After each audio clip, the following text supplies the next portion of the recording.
What's crazy is that I was not a worship leader yet, but I was a part of the praise team and the choir, both on Sundays. That's I just wanted. It'd be a lot. All right, just let that simmer you for know, a second. you know. It's like that's a lot of singing. Okay. And don't let there be more than one service. It's a lot of singing. I'm about to. They don't understand how much singing that is on a Sunday, especially if you have 3 services. Being in worship ministry, I've seen a lot. I've had some fails and some really cool wins, but all of that has led me to this. It's now my turn to share my journey and remind others you're not alone. Welcome to the Worship Afterisms podcast, where we discuss our worship fails and our faith wins while helping you find your key one afterism at a time.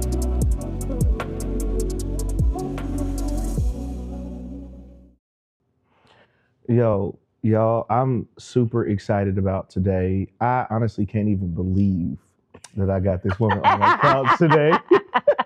Why can't you believe it? I can't even believe it. Why you start laughing?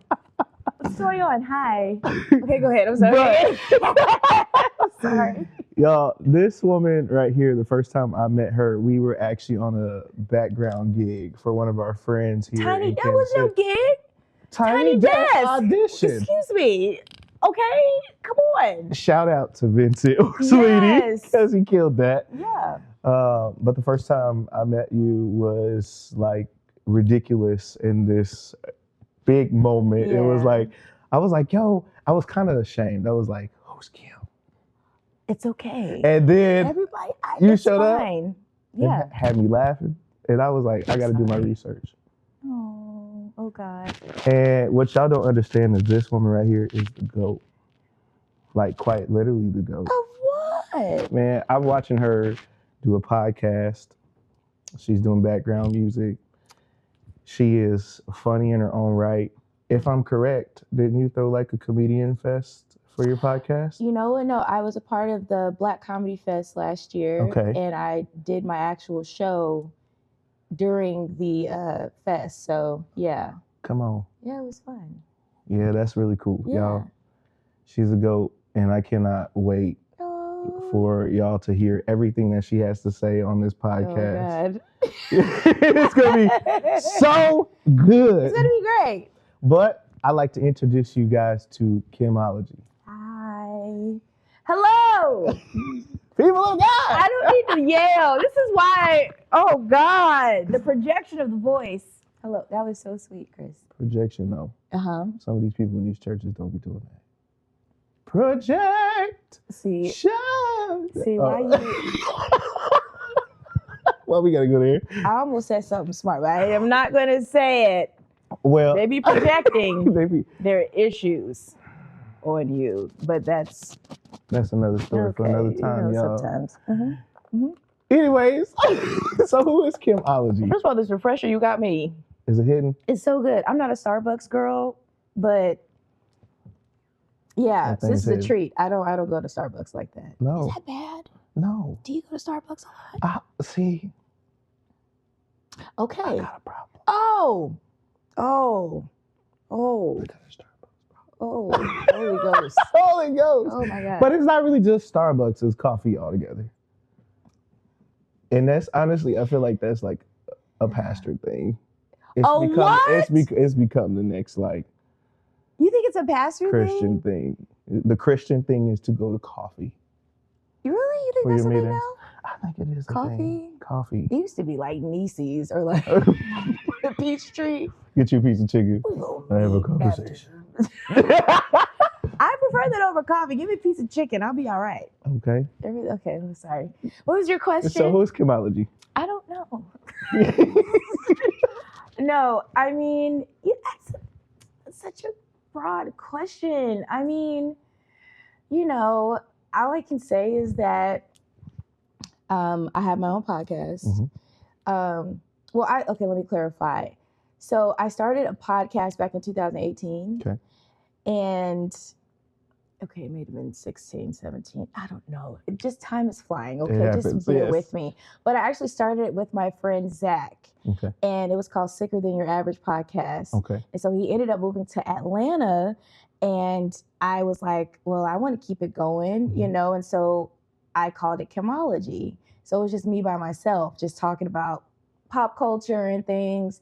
And I just got really bored. Okay. Because I'm like, and I would have friends come on. And then I was like, I don't know about this. And my friends were like, we want to see your face. Yeah. So I actually changed it from being a podcast to an actual live like talk show on YouTube. I did that in 2020. And I was like, okay, I'm just going to do this for a year. Because, you know, we get into these fads and it only lasts for like 2 seconds. We get burnt out. So I said, okay, God, I'm going to do this for a year. We'll see how this goes. Yeah. But with this show, I had artists here in Kansas City, Black artists, because I felt like we don't have enough platforms for us. No, we don't. So because it's real ashy. Yes, you see? Okay.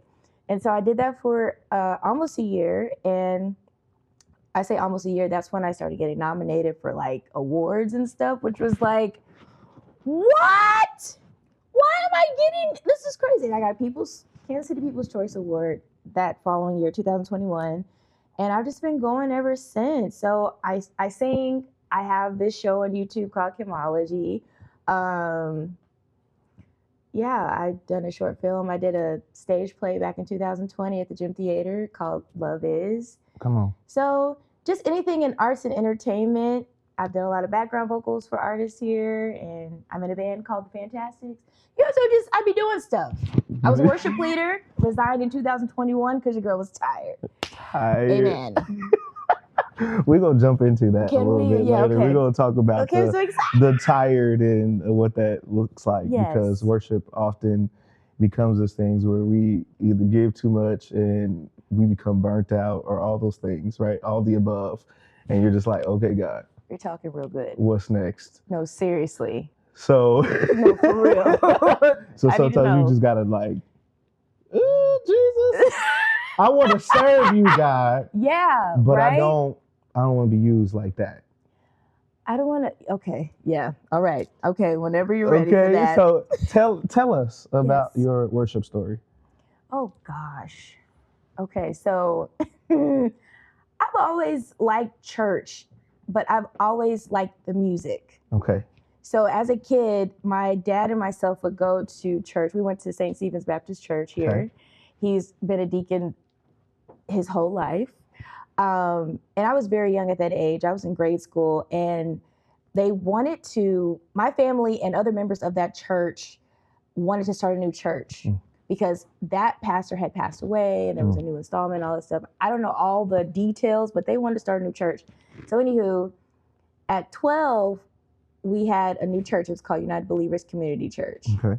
And again, I'm one of like the first youth that are there. Like it was really starting up. And I just remember being so like excited about worship and just hearing the music. Like I would try to remember the words, like, okay, they're going to sing this song next week, or, you know, I just remember vividly just loving worship. And so then I was a part of the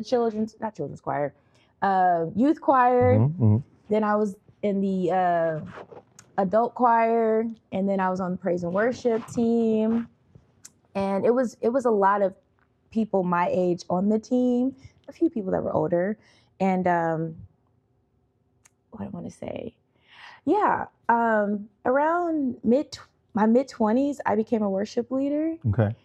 And I did not want to be a worship leader. I love singing. Okay. I love to worship, but I did not want to be a leader. It's like, I'm fine. I just want to sing in the back. I just want to, I love harmonizing. I love the parts and doing all of that. I did not want to lead worship. And it just kind of happened where my best friend was a leader, and we graduated the same time, and he moved away. Okay. So he was like, well, I want you to know you're next up. And I was like, I'm not. You're sir. And it just kind of just happened to where I was leading a lot of songs. And after I kind of was, I was running from it. I just was like, no, I don't want to do it. I got comfortable with it, and I loved worship. So mid-20s till about early 30s, a good decade of my life, I was leading worship. Okay. Yeah, Nice. it was fun. You seem to keep having this like reoccurring theme though, where God keeps setting you up for things in your life where your friends are doing something with you. They're so raggedy. They dip out. Like, I don't want to be next. Which is so funny. Cut it out. But yeah, that's how it happened. And I'm glad it happened that way. But I was like not shy, but I was like, I don't have to be the center of attention. Yeah. I didn't want to be. And I knew the kind of the scrutiny that comes, the unnecessary scrutiny that comes with being a leader. I definitely saw that when I became a worship leader. Yes. And that was fun. Yes. Trying not to cuss people out. Okay. That was just weird. I don't know how far you want me to go into that, but yeah, it was. As a worship leader, I had fun. It was very fulfilling for me to be used in that way. Yeah. But the background stuff, absolutely not. I want you to kind of like lean into that like pressure portion, because I think a lot of people don't understand as worship leaders, we have this like undertone pressure of like being something. I know for me, I struggled heavy with perfectionism. Oh my God. Like, and perfectionism is one of those things. It's like, yo, I can't make no mistake. Yeah, you have to hit every run. You can't go flat. And even just in life, you can't make no mistakes. Ooh, yeah. You make a mistake, we out of there. Yeah. You out of there. It You ain't like outta the 3 there. strikes thing. Yeah. It's like almost immediately. So I want you to talk about that, like that pressure that you felt as a leader. My story's a little different. I wouldn't say it's different from any other singer and worship leader, but I was very still active in church, but like around the age of 22, I joined a group called Langston and Prototype. Okay. And what's crazy is that I was not a worship leader yet, but I was a part of the praise team and the choir, both on Sundays. That's I just wanted. That'd be a lot. All right, just let that simmer If you for know, a you second. know. It's like that's a lot of singing. Okay. And don't let there be more than one service. It's a lot of singing. I'm about to. They don't understand how much singing that is on a Sunday, especially if you have 3 services. Don't make me cuss you out because and then they want you to sing real robust every time. Give your all each time. And then you go to a guest church, and then they're like, "Okay, this church is gonna sing this. Okay, great. One church doesn't show up, right?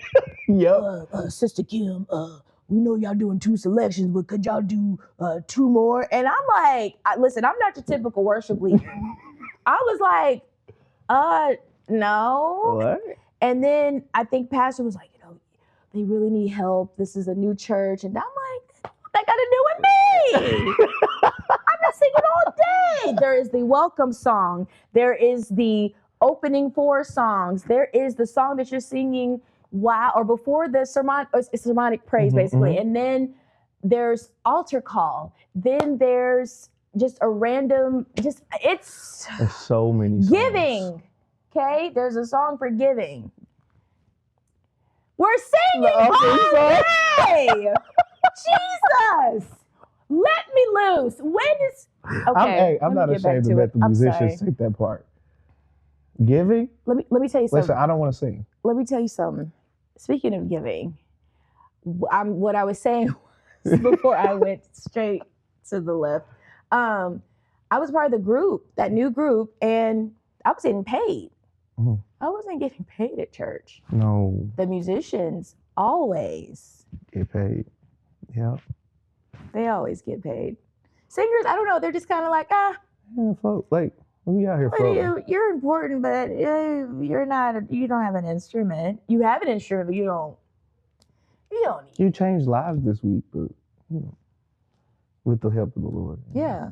That's so funny because so many people don't understand that. Like, No, worship leading is a real sacrifice. You don't always get paid for that stuff. no. And I'm Like, getting paid outside of here. And so people caught wind of it because I make Facebook stats like, yeah, come to Harper's tonight. yeah. And my cousin, I love you, but I have to say this. She's Hey, y'all, if you made it this far, you are incredible. Hey, I just want to stop and say thank you for joining us on the Worship Afterisms podcast. You are amazing. Also, I wanted to remind you, don't forget to like, follow, and subscribe, and share this episode with a friend. We hope this is helping you. Also, do know if you're looking for other ways to support us, you can follow us on our merch shop, where every purchase that you purchase helps towards the donation of keeping this show going forward. Now, let's get back into this week's episode. She's younger than me. And she Okay. was like, is this a gospel group? I'm like, it's not. And you know it isn't. So shut up. You want to come or not? Come hear me. I just use slick stuff like that. Is this a gospel? Girl. So it was that pressure of like wanting to sing R&B. Yeah, It wasn't even yeah, about the money, but just I was an R&B worship leader. Yeah. So like for real, like I loved to sing R&B. And so then of course I'm a college student, so I need that extra money and all that kind of stuff. So that was the pressure that I felt like, you know, of course I couldn't go to I was afraid to go to clubs and I was afraid to like drink. I had, a few, I drunk a little bit, but I was like, I'm not getting drunk. I'm not, I knew that I could not go into spaces because they definitely preached like your witness is everything. Yeah. So you get me up on the mic on Sundays and then the night before, you had the club. Somewhere else. Making that thing up to Beyonce, Owen. Yeah. Because we wanted to do it. But I did. Yeah. There was no social media, like, serious, no Instagram. Yeah. That was Okay. But that was the pressure. Like, I'm like, oh, I can't do this. I can't. So I was very cautious of my lifestyle. Yeah. Yeah. And that was rough. Same. Yeah. I often talk to some of my friends now, like, about that caution. Yeah. It's the same for me. Not only, like, did I get it from the churches, but I'm a PK, so our household lived that thing. So it was very I'm much a deacon starter. Your witness. My God, that man. Poor guy. When I got tattoos, he's like, why are you doing that to your body, Kim? You don't need to do that. Because I got a nose ring. I was like, just let me do it. Just let me live. Yeah. Yeah. So, deacon's kid, PK, I can only imagine. It's a lot. Sir. That witness thing hit you, and like I mentioned, as like, like you live that. But I often, like, I've had to have conversations with my mom and say, like, what we should have been is shielded and protected in that space to be young individuals. Yeah. And like grow and be free to be, honestly, for a little bit. Yeah. Make my mistakes and then be like, okay, I hear God's cleaning me up, Yeah, right? no, Kind of thing. And not that I was a horrible kid or I wanted to do a whole lot of stuff, but like I feel the weight of that, like not getting to experience certain things. Really? Me in my journey, I started worship like really young. I did too, but I was out there. I was not out there. I was like, I feel like I was just living a normal teenage or, 20-something-year-old life. No, you weren't old. No. My mom was like, they watching you. Oh, man. You go outside, they watching you. They are. You gonna go to work, they gonna be watching you. And I'm like, they don't even know I'm singing. What do you mean? And they're probably like way worse than you. Exactly. Yeah, and I found that out as I got older. Exactly. Yeah. So, yes, I want to ask you, what is the funniest or craziest moment you've had in worship? Craziest moment. Okay, so I always wondered why or how people ran in church. Because I'm like, I've been leading worship for a long time. Like, is there something wrong with me? Do I not know you, God? Because I thought we was cool.